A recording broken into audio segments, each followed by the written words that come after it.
Mais j'ai tout de suite le témoignage de Philippe, qui est un ami du policier agressé. Bonjour Philippe. Oui, bonjour Jean-Jacques. Merci. De vous avoir en ligne. Moi aussi, mon cher Philippe. Moi aussi.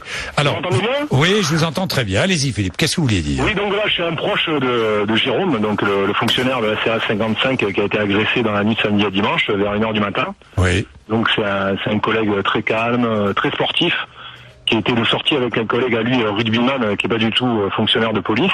Oui. Et c'était dans un petit restaurant qui faisait une soirée sur le thème du reggae. Oui. En fait, c'était à l'issue de son service, parce qu'il y avait le match OM Evian là sur Marseille, où ma compagnie était engagée.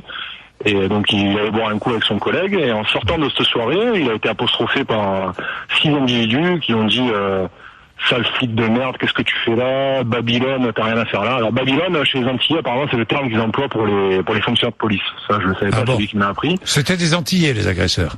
D'après mon collègue et les gens sur place, apparemment c'est des Antillais. Mais bon, qu'importe Peu importe d'ailleurs, oui, oui. En soit, Antillais, pas ils sont Antillais. pris à lui uniquement sur le fait qu'ils l'ont reconnu comme étant un policier, parce qu'il était connu dans le quartier et qu'il y a des gens qui l'ont reconnu en tant que tel. Et en premier, ils s'en sont pris à son collègue, pensant que lui aussi était fonctionnaire de police. Donc mon collègue s'est interposé, il a dit attendez, le policier c'est moi, lui il est pas policier, il est avec moi, on sort d'une soirée tranquille, on veut d'histoire avec personne.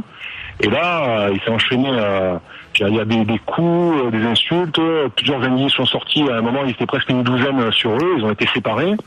Mon collègue a pris plusieurs coups de couteau, il est tombé à terre, où il en a pris encore d'autres.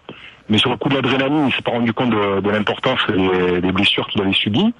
Et les individus, voyant qu'il avait mis en sang avec les coups portés, en lui répétant à plusieurs fois, on va te montrer comment nous on pique les poulets ici, ils ont pris la fuite à bord de plusieurs véhicules et les plaques d'immatriculation ont été relevées. Et le collègue, il est de petite taille, il fait 1m68, mais de très forte corpulence, parce qu'il fait de la musculation à un très haut niveau. Et il a pris un coup dans l'abdomen, et heureusement qu'il y a une forte musculature, parce que la lame a été ralentie par ses abdominaux. Et le médecin qui l'a soigné à l'hôpital lui a dit que le coup qu'il a pris dans l'abdomen était à quelques millimètres de la rate et aurait pu lui être fatal. Il a pris également un coup assez profond dans un bras qui lui a sectionné une artère, donc il a dû se faire un point de compression le temps que les secours arrivent. Et une dizaine de coups de couteau qui sont un peu plus superficiels, un autre un peu plus profond dans la cuisse. Mais bon, moi ce qui me scandalise, et c'est pour ça que je voulais vous parler, parce que je sais que vous faites le relais de ce genre de fait divers, que j'aimerais que ça reste pas simplement un fait divers, c'est que le vrai motif de l'altercation est basé sur le fait que ce collègue est fonctionnaire de police. Il n'a rien fait d'autre, si ce n'est que de sortir à une soirée privée, de manière pacifique, et il a été agressé, violenté, et il y a eu une tentative d'homicide sur sa personne, parce que je vois pas comment on peut appeler ça autrement, simplement du fait qu'il est policier, quoi. Oui, donc c'est grave, c'est grave. Et à la CRS 55, on a eu dernièrement un collègue qui est sorti chez nous, qui a failli être noyé sur les plages des Catarins à Marseille, vous avez dû en entendre parler. Parce que oui, je me souviens, oui, bien sûr. On a plusieurs anecdotes comme ça qui se multiplient.